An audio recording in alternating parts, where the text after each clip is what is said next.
저는 이제 퇴직을 하기 전에 5번의 직장을 옮겼는데 저는 좀 특이한 케이스죠. 대체로 제 동년배가 그 당시에 보면은 한 직장에 근무하고 보통 한 2군데 정도 이렇게 오래 근무를 하는데 저는 이제 하얏트 호텔에서 이제 3년을 근무하다 보니까 사실 그때 호텔이 뭐 근무하기 편했습니다. 근데 이제 사람이 이제 근무하다 보면 나한테 적성이 맞고 안 맞고 있거든요.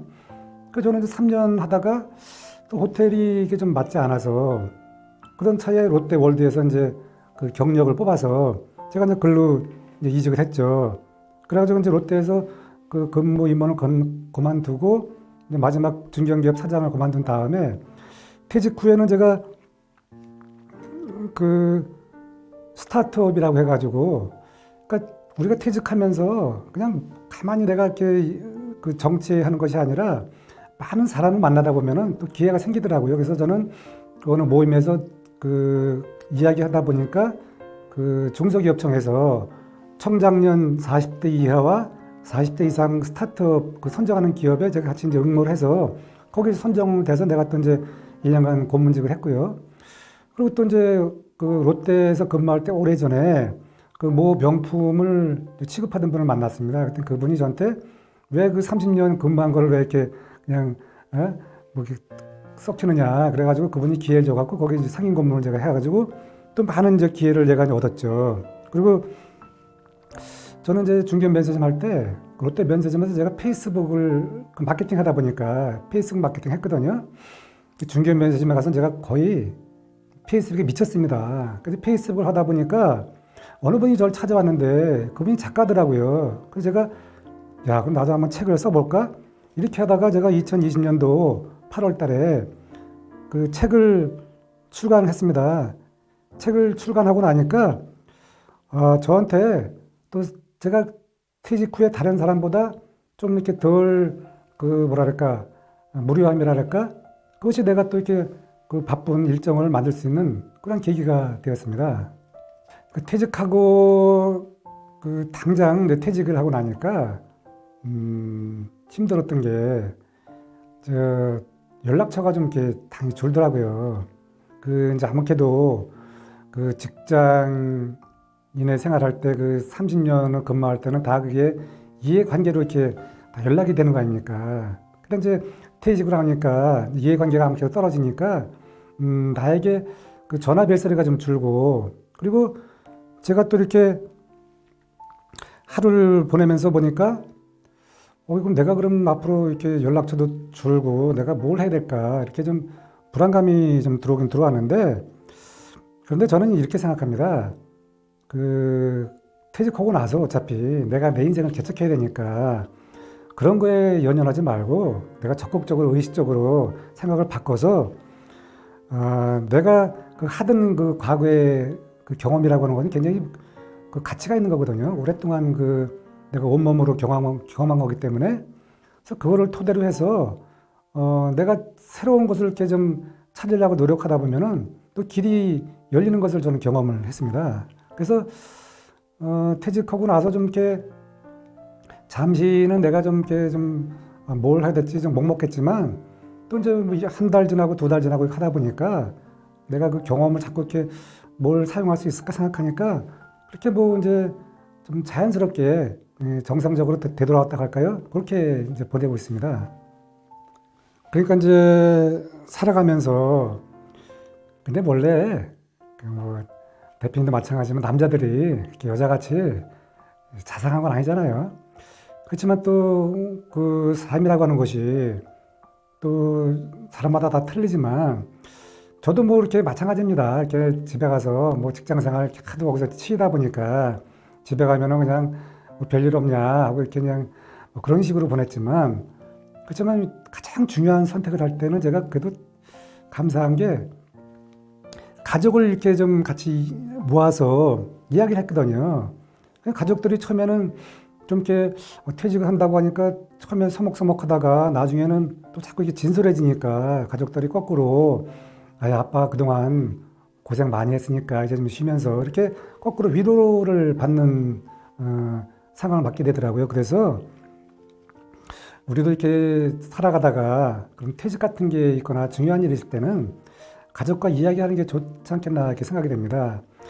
제가 이제 한 가지 참 어려운 것 중에 하나가 2013년도 2월 달에 그 당시 제가 한 2억 정도 연봉을 받았거든요. 근데 그걸 그만두고 글로벌 기업에 간다고 하니까 난리가 났습니다. 그렇다고 해서 그걸 뭐 가족과 우리가 싸움을 할 수 있는 것도 아니고 그렇지만 결국은 설득을 잘 해서 내가 이것을 포기하고 절로 가면 나중에 좋은 일이 생길 수가 있다. 이렇게 설득을 끝까지 잘 해서 가족이 이제 제가 큰 것을 포기하고 절로 이제 가는 것에 대해서 이해를 해줬는데 그것이 저는 참 감사하더라고요. 그때 처음에 다시 이제 이직을 하고 나서 좀 자리 잡기까지는 좀 시간이 걸렸죠. 근데 가족이 그때 나한테 이해를 해줬기 때문에 제가 그만두면서 또 제가 이제 국내 기업을 넘어서 이제 글로벌 기업으로 이렇게 가면서 많은 경험을 했거든요. 그것이 저한테는 오히려 감사하더라고요. 그래서 그런 이제 중요한 일이라든가 특히 이제 직장 생활 오랫동안 거기서 진짜 몸을 담았는데 그때 그만둘 때는 가족과 이렇게 얘기하는 것도 좋지 않겠나는 생각이 들어갑니다. 네. 그때 왜 난리가 났냐면요. 사실 이제 대기업 임원을 그만두는 게 거의 흔치가 않습니다. 내가 대기업 임원을 어느 기업 마찬가지처럼 기업의 임원들은 1년간 계약직이거든요, 결국은. 그래서 매년 이제 계약을 바꾸는데 그때 이제 회사에서는 저한테 그만두러 간 것도 아니고 집에서도 내가 그만둔다고 하니까 당신이 무슨 소리냐. 오죽하면 우리 친구는 이런 얘기를 했습니다. 야, 네가 왜 거기 그 자리를 그만두느냐, 좋은 자리를. 그럼 네가 딴 데 갈 때 알아보고 거기에 더 좋은 조건으로 이렇게 해놓고 움직여야지 왜 그걸 네가 중간에 그만두느냐 이렇게 했었는데 그 당시에 저는 여기서 내가 계속 직장생활 하게 되면은 내가 올라갈 수 있는 한계가 오는 것 같더라고요. 왜냐하면 저는 사실 이제 참 운명적으로 5번의 어려움을 겪었거든요. 그러다 보니까 제가 임원을 좀 늦게 달았습니다. 그래서 제가 가만히 생각해 보니까 2013년도에 내가 여기서 몇 년을 더 할 수 있을까 생각하다가 마침 그때 이제 글로벌 기업이 이제 사람을 채용한다고 왔기 때문에 제가 이제 과감하게 도전을 한 거죠. 네. 저는 이제 퇴직한 분들한테 얘기하고 싶은 것이 있는데 오랜 기업을 이제 내가 근무하고 떠나서 새로운 것을 한다고 하는 것은 참 어렵거든요.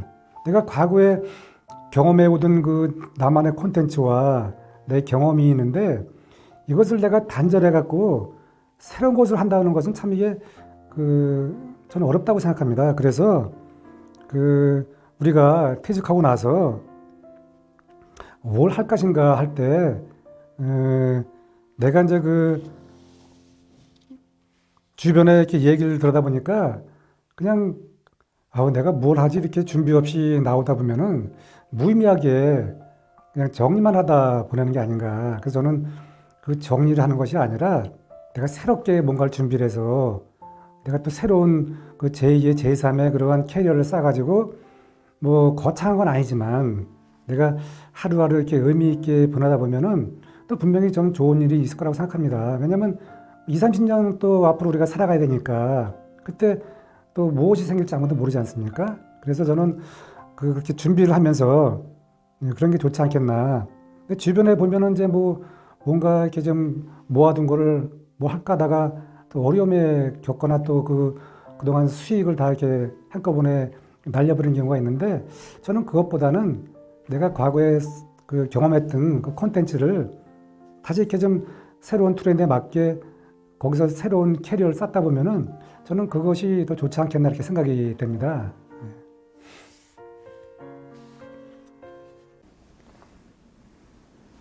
안녕하세요. 너하나의 은퇴학교입니다.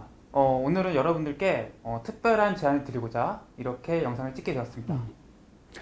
자, 오늘 특별한 제안은 바로 이런 겁니다. 우리가 50대 살다 보면 사실 참 속에 답답한 일들이 많아요. 그런 이야기를 함께 나누어 주실 분들을 모집하려고 합니다. 살다 보면 일단 50대쯤 되다 보면 직장에서 직장 상사하고의 갈등 문제, 그렇죠. 남편하고의 갈등 문제, 네. 시부모님하고의 갈등 문제, 네. 자녀들과의 갈등 문제, 친구 사이의 갈등, 속 터지는 일들 너무 많거든요. 네. 하지만 우리는 사실 그 얘기 못하고 살았거든요. 그렇죠. 그런 이야기를 들려주면서 누군가의 얘기를 듣고 네. 누군가가 또 공감을 받을 수 있고 누군가가 위로받을 수가 있거든요. 그런 이야기를 함께 나누어 주실 분들, 여러분들을 모집하고 있습니다. 누구나 다 여러분이 갖고 있는 그 작은 이야기를 듣고 정말 한 사람의 인생이 바뀔 수도 있습니다. 여러분들의 의견 마구마구 기다리고 있겠습니다. 정말 특별하다면 괜찮은가요? 정말 특별하지 않아도 괜찮습니다. 그냥 살면서 누구나 다 그 답답한 거 있잖아요. 제가 말씀드렸지만 직장에서의 일들, 친구와의 일들, 남편과의 일들, 자식과의 일들, 시부모님과의 일들, 이렇게 속 답답한 일들, 그런 거 경험했었던 거, 네. 그때 나 어떻게 했다, 뭐 이런 이야기를 들려주면 사실 그런 위치 또 그런 상황에 있는 사람이 듣고 되게 공감받을 수 있을 것 같아요. 그래서 평범한 사람들의 평범한 이야기 여러분들과 같이 나누고 싶습니다. 그다음에 50대 이후로 많은 분들이 창업, 자영업을 많이 하시잖아요. 그렇죠. 이분들의 이야기도 많이 듣고 싶어 하시는 분 많은 것 같아요. 많이 있죠. 저희가 최근에 이제 한 두 군데 다녀왔잖아요. 네. 예. 그래서 이제 막 50대 창업하면서 어떤 계기로 하게 됐는지 하는데 뭐가 힘들었다. 그리고 이런 거는 주의하면 좋겠더라. 하다 보니까 또 알바생이 너무 힘들어. 또는 이게 또 임대료 문제 뭐 이런 것도 힘들어하는 사람 있잖아요. 또 이거 아내가 안 도와줘 뭐 이런 얘기 있죠. 그래서 자영업 하면서 힘들어하는 얘기들이 있잖아요. 그리고 또 너무 좋아요 이런 얘기도 있잖아요. 그래서 우리 50대 분들의 자영업을 시작하면서 즐거웠던 일, 잘 되는 일들, 힘들었던 이야기 나눠주시면 새롭게 그 일을 시작하는 사람들에게 도움이 될 것 같고, 그게 또 우리가 은퇴학교가 추구하는 거기 때문에 자영업자 여러분들 시작하면서 어려운 일들, 잘 됐던 일들, 그럴 때 어떻게 해결했다 이런 이야기를 나눠주시면 새로운 분들에게 희망과 용기가 될 것 같습니다. 그래서 이제 정리해드리면은 50대, 50대. 평범하게 살아가시는 그럼요. 분들의 이야기를 네. 하고 싶으신 분들이나 그렇죠. 50대 은퇴하고 나서 자영업을 해보니 이렇더라. 이런 말씀 나눠주실 분들을 그렇죠. 모집하고 있습니다. 네네. 여기에 대해서 인터뷰를 해주시면은 은퇴 전략가님께서 직접 인터뷰를 해주실 거고, 그렇죠. 은퇴에 대한 다양한 상담, 전략도 물론이죠. 같이 네네. 나누는 시간 갖도록 하겠습니다. 네. 신청을 하실 분들은 아래 이제 링크 그렇죠. 누르시면 링크. 양식이 있거든요. 네. 그걸 써주시면은 은퇴 전략가님께서 직접 전화를 하셔가지고 그렇죠. 통화를 하시면 됩니다. 네네. 저희 그렇습니다. 은퇴학교 많이 사랑해 주셔서 감사하고요. 앞으로도 많이 좋은 컨텐츠로 찾아뵙도록 하겠습니다. 고맙습니다.